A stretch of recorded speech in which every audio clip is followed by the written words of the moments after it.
atheism ama ilhaad ama alakod ka u taqaanaba waxa uu ku define garanaya Merriam-Webster dictionary waxa uu leeyahay wada firada ama la diidayo in la rumeeyo waxa la yiraahdo ilaah. sidoo kale Oxford dictionary waxa uu raacinayaa ilaah iyo quwwad qaybi ama awood qayb ah oo qarsoon. si kala hadaan ugu dhigo yani waa rumaynta la rumaynayo waxa maadiga ah ee xisiga ah ee la taaban karo la arki karo shanta dareemada lagu ogaan karo weeyaan in uu ku saleysan yahay ilhaadku ama fikirkan rumayntiisa dhan ay ku saleysan tahay. haddaba su-aasha isweydiinta mudan leh waxa weeyaan ma yahay sayniska iyo cilmiga horumari ka inaga dhigay inaga inagu adkeeyay inaan rumayno jiritaanka waxa la yiraahdo ilaah ama inaan rumayno wixii bini'aadamku ay soo jireenba u soo rumaysnaayeen oo ah diin iyo ilaah yani diin uu bartankeega u yahay ilaah abuure ah. haddaba intaan su-aashan ka jawaabin waxaa xusid mudan in kelmadda ilhaad ay haddahaan istilaax loo adeegsado qofka diidsan ama dafirsan jiritaanka ilaahay balse taariikhda islaamka hadday dib u jaleecayso waxaad arki doontaa in yani micno kale oo kaa ka duwan ay u taagan tahay micnahaasina uu yahay sida ibnul jawzi leeyahay kitaabkiisa talbiis ibliis waxa uu leeyahay waxa weeyaan waa qofku inuu ka leexdo alcaduula yani in qofku ka leexdo oo mayl ku sameeyo ka leexdo tubta toosan. sidoo kale imaam ibnu taymiya majmuuc alfataawa laftigiisa oo ku sheegay oo ah wuxuu in laga leexdo shayga xaq ah oo loo leexdo shay baadil ah ayaa ilhaad ku tilmaamaya. marka micno ka duwan micnahan aan imika ahaan casrigan loo isticmaalo ayaa leedahay marka taariikhda islaamka qararto balse taasi maaha in yani ilhaadku yahay wax soo jireen ah iyadoo la sheego dad yaro kooban oo aan loo hayn horta si guud bulsho wilxid ahayd ma jirin taariikhda balse yani Democritus oo kale dadkaas oo kale ayaa la sheegaa iyadoona haddana loo haynin hadal isaga afkiisa ka sugnaaday oo uu ku diidayo jiritaanka waxa la yiraahdo ilaah. hasii socono sidoo kale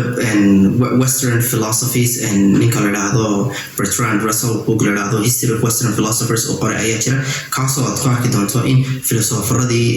reer qarbiga ama qarbiga ay ahaayeen kuwa yani aaminsan jiritaanka ilaahay oo mu'miniin aan oran karna yani mu'miniin maaha ilaahay iyo rasuulkiisa rumaysnaayeen laakiin jiritaanka ilaahay ayaa rumaysnaayeen bay ka dhigan tahay. haddaba soo noqono su-aasheeni oo ah haddaba miyaa yahay casrigan isbedelay ee horumarkiisa la soo kacay uu yahay horumarkani waxa inaga dhigay inagu adkeeyay inaan maanta rumayno waxa la yiraahdo jiritaanka yani ilaahay? jawaabtu waa maya bal xataa waa cagsiga weeyaan jawaabtu. maanta waxaa la hadalayaa waxa la yiraahdo dishes ama suxuun ama UFOs ama flying objects waxa la yiraahdo kuwaas saxniyo soo duulaya inaga soo imanaya oo inooga imanaya from far planets yani kowkabi ama meerayaal fogfog inooga imanaya dhulka soo booqanaya ayaa maanta laga hadlaa. maanta waxaa laga hadlaa wireless waves qofka dili kara oo damage garan kara. maanta waxaa laga sheekeynayaa radiation waxa la yiraahdo oon la arki jirin oo ayna dadkii hore ayna aqoonba u lahayn oo haddana qofka dhaawac gaadhsiin kara dhib gaadhsiin kara dilina kara. maanta waxaa la hadalayaa maanta yani waxaan la darisnahay dhacdada ah in yani qof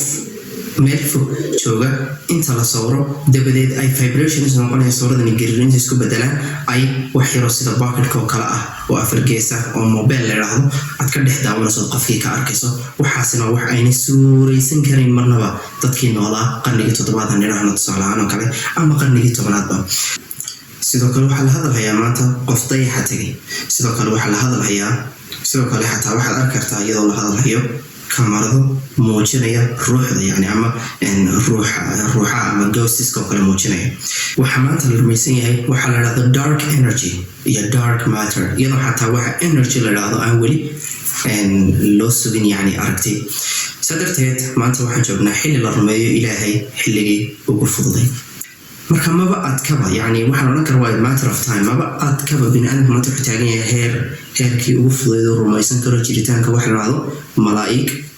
shayaadiin waxyi ilaah rusul heerkii ugu fiicnaa lagu rumeeyo ayaan taaganahay maadaama ay inaga inoo sakhraysantay waxyaabo badan oo aan suurtagal ahayn ay noqdeen kuwo inoo suurtagalay. famaa baaluka yani iska badaawa markaasi waxaan nolosheenii dhanba la soo darsanayn oon mushkiladu baynagu ahayn inaan rumayno daaya. sadarteed ma aha sayniska iyo horumarka uu gaadhay saynisku kii ummadda ka dhiga mulxidiin ama ummadda ku kalifa inay diidaan jiritaanka waxa la yiraahdo ilaahay balse waa indha adayg iyo madax adayg waxa ummadda ku dafir maanta waxay ummad badan maanta ku diidaan jiritaanka ilaahay sanadin tusi doono videoganba bal ila dhegayso mulxidiinta ugu waaweyn adduunka maanta nool Lawrence Krauss iyo Richard Dawkins balan eegno yani maxay ilaahay ku tafirsan yihiin talo aan eegno maxay ilaahay ugu adkaatay inay jiritaanka ilaahay ay rumeeyaan ma yahay cilmi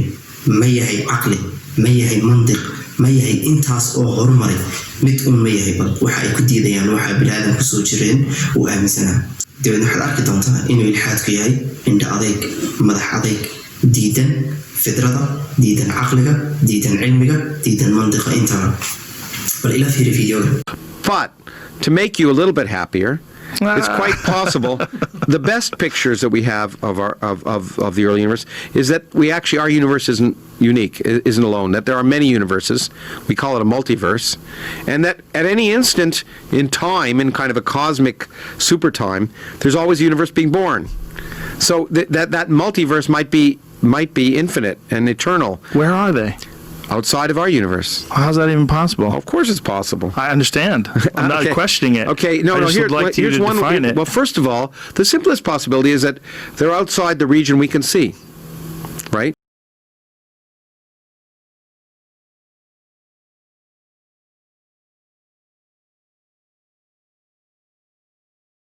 What do you think is the possibility that intelligent design might turn out to be the answer to some issues in genetics or in evolution? It could come about in the following way. It could be that at some earlier time, somewhere in the universe, a civilization evolved by probably some kind of Darwinian means to a very, very high level of technology and designed a form of life that they seeded onto perhaps this planet. Now, that is a possibility and an intriguing possibility. And I suppose it's possible that you might find evidence for that if you look at the details of biochemistry, molecular biology. You might find a signature of some sort of designer. فيديو غير كوبل markaad aragtay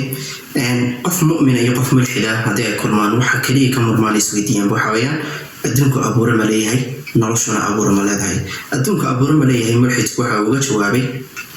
oo yiri koonkan waa koon ama universe dhex yaala kuwa fara badan ama multiverse la yiraahdo oo aan cilmiga cadayn loogu hayn iyaguna meel ka yimaadeen aan la ganin laana su'aashu ma dib u dhigtay iyagana yaa abuuray ma noqonaysaa yani saas ayuu dhex dhigo wuxuu yiri waa koon dhex yaala meeshaasi oo kuwa fara badan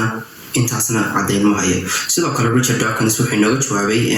nolosha wuxuu yiri nolosheenu waxa weeyaan mid ka timiday fadaa'iyiin ama aliens ama yani dad degaan dhulka aan ahayn dega yani planetkan ama meerahan dhulka aan ahayn dega oo cirka inooga soo duulaya wasaxni fuushan kuwaasoo nolosha sii daayay isagoo hadlaysa su-aashii oo dib u sii dhigayo iyaga yaa abuuray ama iyagu halkay asalkoogii ka imaadeen weli su-aashaasi yani tii taagnaanaysa may noqonaysaa saa darteed bal caqligana inigoo ila kaashanaya waxaad suuraysataa labada teeba fudud in la rumeeyo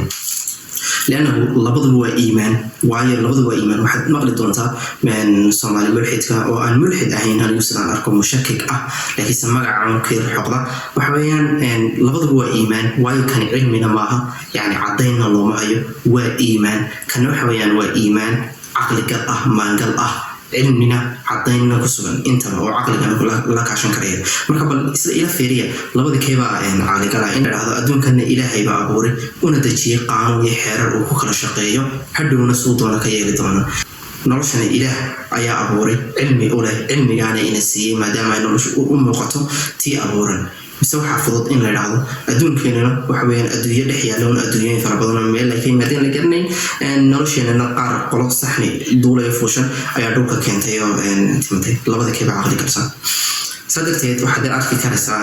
labaduba waa iimaan xataa labada keeba iimaan fara badan u baahan yani inaan rumeeyo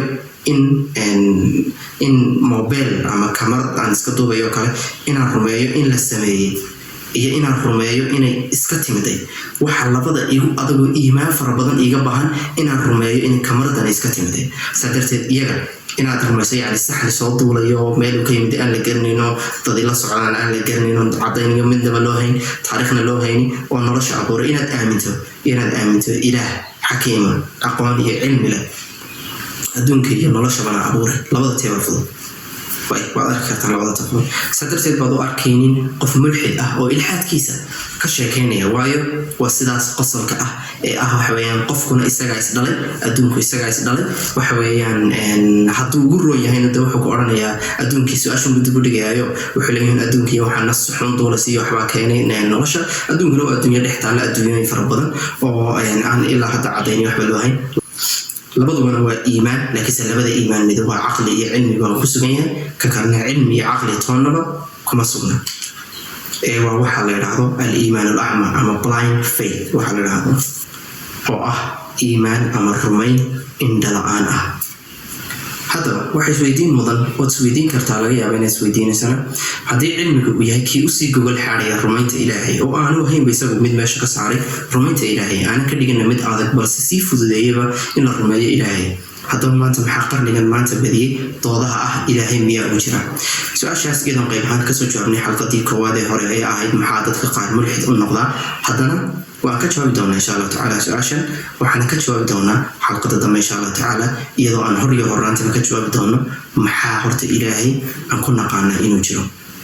وحن حلقة كسر حريان كسر قبل هذا الكولية دكتور أندرو نيوبرغ books about the spiritual brain, science and religious experience. Kaso Uleye, page 14 Uleye, many anthropologists have pointed out that no civilization has risen without a religion, from Mesopotamia to Egypt to Eastern Islands. waxa ay anthropologists dadka diraasada taariikhda bini'aadamku waxa ay soo go'aaminayaan sheegayaan baa uu leeyahay inayna wax xadaarad leedahay ama ilbaxnimo ah ayna kicin oo ayna dhicin oo ay ayna wax ilbaxnimo ah ayna bini'aadamku ayna gaarin without religion bilaa diin ayna gaarin kasoo bilow Mesopotamia baa uu leeyahay ilaa Egypt Summer ilaa Eastern Islandska